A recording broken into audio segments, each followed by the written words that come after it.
1일 설교하겠습니다. 오늘 임진왜란과 설교 2탄입니다. 마가복음 3장 24절에서 22절부터 볼게요. 예루살렘에서 내려온 서기관들은 저가 바알세불을 지폈다 하며 또 귀신의 왕을 힘입어 귀신을 쫓아낸다 하니 예수께서 저희를 불러다가 비유로 말씀하시되 사단이 어찌 사단을 쫓아낼 수 있느냐. 또 만일 나라가 스스로 분쟁하면 그 나라가 설 수 없고 만일 집이 스스로 분쟁하면 그 집이 설 수 없고 만일 사단이 자기를 거스려 일어나 분쟁하면 설 수 없고 이에 망하느니라. 아멘. 갈라디아서 5장 15절 하나 더 보겠습니다. 만일 서로 물고 먹으면 피차 멸망할까 조심하라. 어제 설교에서 쟁비록에 대해서 말씀드렸죠. 쟁비록 언제 기회가 되면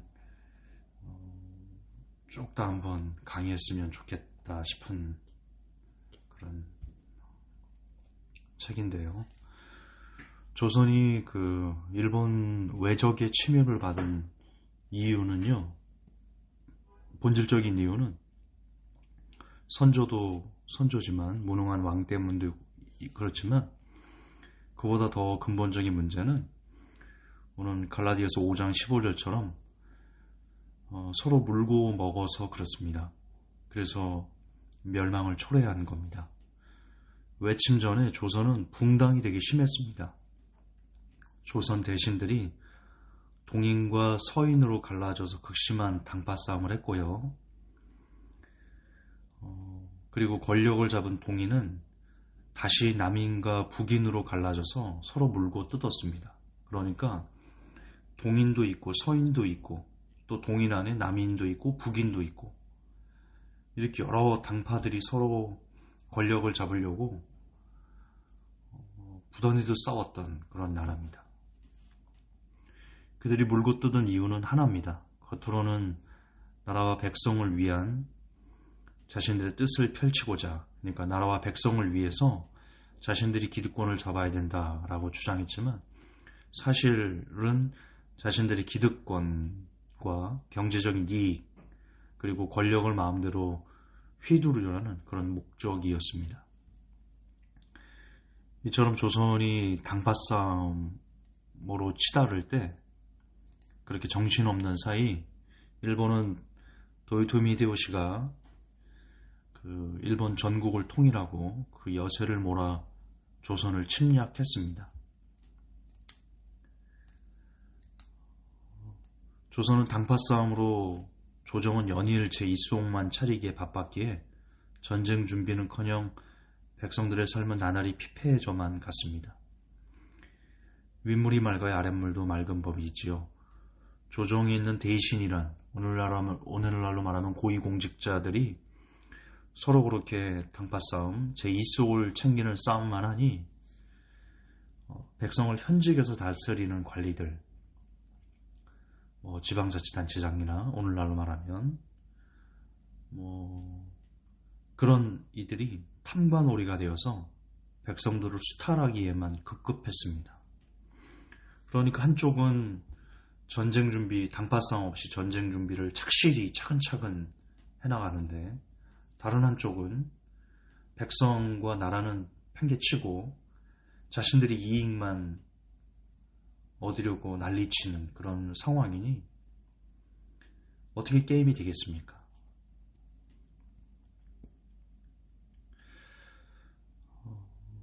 저는 조선이 외침을 받고 멸망 직전까지 갔던 이순신이 없었으면 정말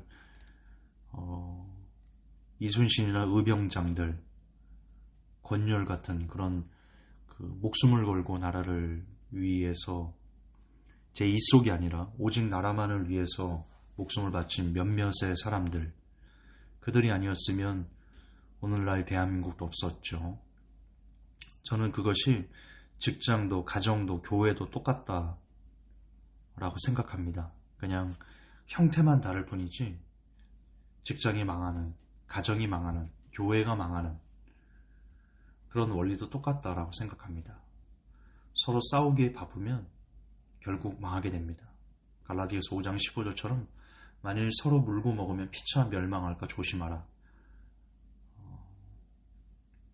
그 말씀 그대로입니다. 왜 사람들은 싸울까요? 제 이속만 차리려고 하기 때문입니다.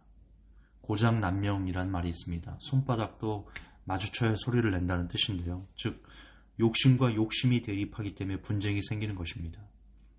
가정에서는 남편은 자신의 욕심을, 자신이 바라는 바를 아내나 자녀들에게 강요하고, 아내는 또 자신이 원하는 것을 남편이나 자녀들이 강조하고, 자녀는 또 자신이 원하는 것을 부모님들에게 일방적으로 강요할 때, 그 욕심들이 서로 충돌할 때 서로 물고 먹게 됩니다. 그래서 망하는 겁니다. 서로의 욕심만 먼저 채우려고 하니 가정이 흔들리는 것입니다. 교회도 마찬가지입니다. 목회자의 욕심, 성도의 욕심이 서로 충돌할 때 교회는 어그러집니다. 직장도 마찬가지입니다. 결국 자신만 생각하는 그런 욕심들이 공동체를 망치는 주된 원인이다. 저는 증비록에서 그것을 다시 한번 깨달았습니다. 성경은 다음과 같이 말하고 있습니다. 야고보서 1장 15절에 욕심이 잉태한 즉 죄를 낳고 죄가 장성한 즉 사망을 낳느니라. 증비록은 임진왜란에 있었던 일들을 피로 쓴 전란의 교훈입니다. 증비록의 교훈은 지금 이 시대도 똑같이 우리에게 던지는 교훈이 큽니다. 우리는 모두 크고 작은 공동체를 이루며 살고 있습니다. 공동체를 벗어나서 사는 사람은 없습니다. 심지어 노숙자들도 노숙자라는 공동체를 이루고 삽니다. 그러므로 감옥에 간 사람도 감옥이라는 공동체 안에서 삽니다. 사람은 공동체를 벗어나서 살 수 없습니다. 그리고 그 공동체는 건강하고 행복해야 됩니다. 그러려면 어떻게 될까요? 공동체가 건강하고 행복하려면 답은 하나입니다. 서로가 갖고 있는 욕심을 조금씩 내려놓고 양보해야 됩니다.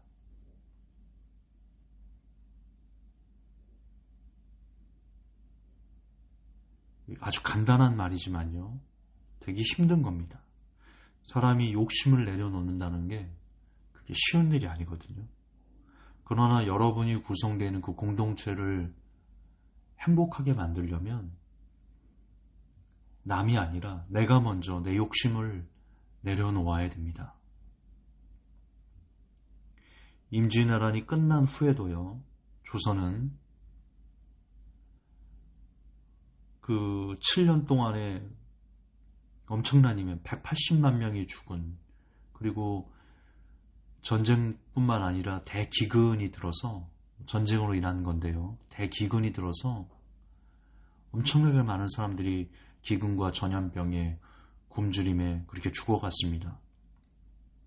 그랬음에도 불구하고 임진왜란이 끝난 후에 다시 나라를 재건할 책임이 고위공직자들에게 있었음에도 불구하고 그들은 여전히 백성을 돌보지 않고 당파 싸움을 그치지 않고 계속했습니다.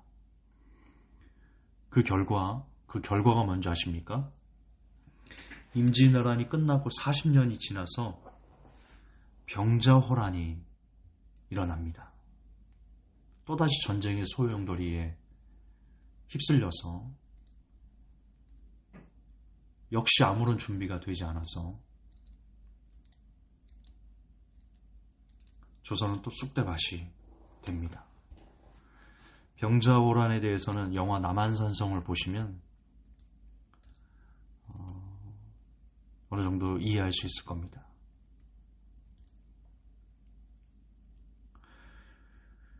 결국 이를 통해서 우리가 알 수 있는 것은 양보가 없는 공동체는 무너지게 된다는 겁니다. 욕심을 조금씩 내려놓지 않는 공동체는 행복도 기쁨도 평안도 찾을 수 없게 됩니다.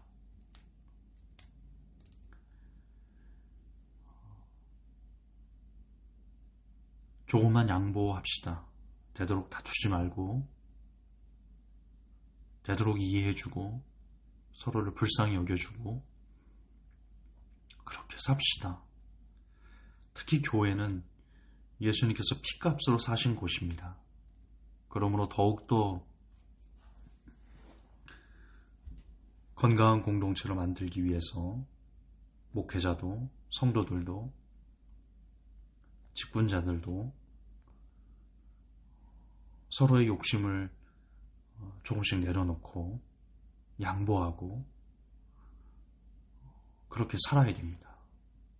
그러지 않으면 계속해서 갈등이 일어나고 서로 물고 먹으며 피차 멸망하게 됩니다. 주님께서 다시 오시는 시간들이 점점 촉박해져 가고 있는 것 같습니다. 이때 주님을 다시 만난 교회, 빌라델비아 교회가 되기 위해서는 양보 없이는 불가능합니다. 내가 가진 욕심들을 서로가 서로 내려놓는 것 없이는 빌라델비아 교회는 불가능합니다. 빌라델비아 교회만 직접적으로 환난에서 내가 건져줄게 라는 예수님의 약속이 있었습니다. 빌라델비아 교회 되는 방법은 어쩌면 그렇게 어렵지 않을 것 같습니다. 내가 가진 욕심을 조금 더 내려놓고 조금 더 양보하는 그런 사람들이 많은 교회, 그런 교인들이 많은 교회, 그리고 각자가 그런 교회로서 서고자 할 때 빌라델비아 교회가 될 줄 믿습니다. 조금만 욕심을 내려놓고 조금만 더 양보합시다. 하나님, 제가 가진 욕심을 더 많이 내려놓을 수 있게 도와주십시오. 더 많이 양보할 수 있는 사람이 되게 해주십시오. 주 안에서 서로 다투거나 서로 싸우거나 욕심과 욕심이 충돌해서 분란을 일으키는 일들이 하나님 일어나지 않는 교회들이 되게 그런 가정이, 그런 직장이, 그런 공동체가 될 수 있도록 하나님 부족한 종의 이 작은 설교가 한 사람에게라도 그 뜻이 전달되게 도와주십시오. 그리고 내가 먼저 그런 사람이 되게 도와주십시오. 예수님 이름 받들어 기도합니다. 아멘.